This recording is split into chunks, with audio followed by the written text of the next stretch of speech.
Yeah, that's sweet. So Jeremy, just talking to Jeremy Haywood, drag flicker for the Kookaburras. So Jeremy, just talk us through your technique. So what are you looking for when the ball's about to be injected? How are you setting up? How many steps are you going to take? How are you locking the stick into your arm? And what's your technique basically?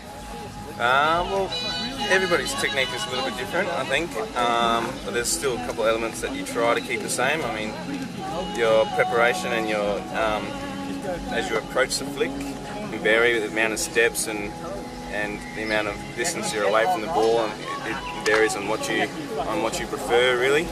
So as I come in, I try to the timing between the transition between the trap and when I'm there is.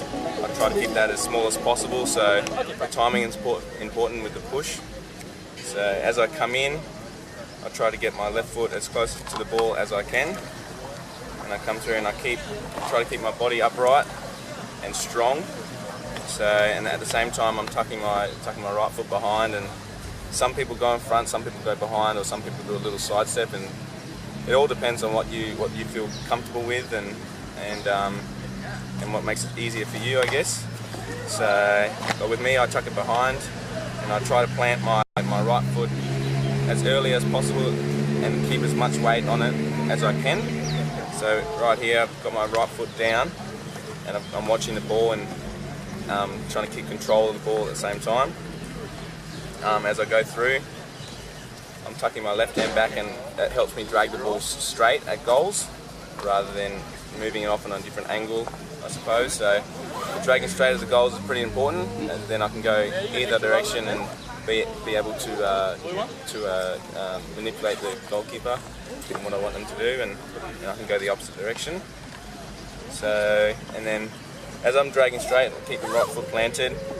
I'm opening up my left foot and drag through with a slow action.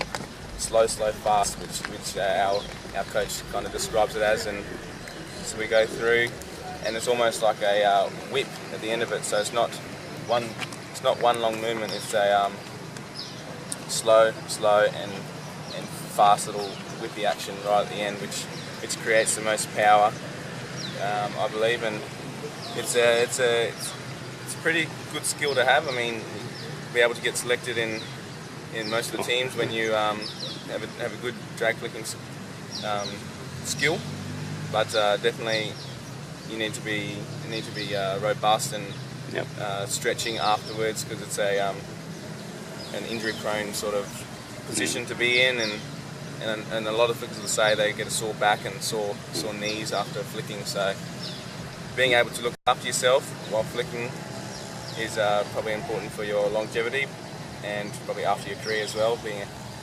But yeah, definitely flicking is a good skill to have. What's the difference in the low flick or the low push, effectively drag push, and the high drag flick?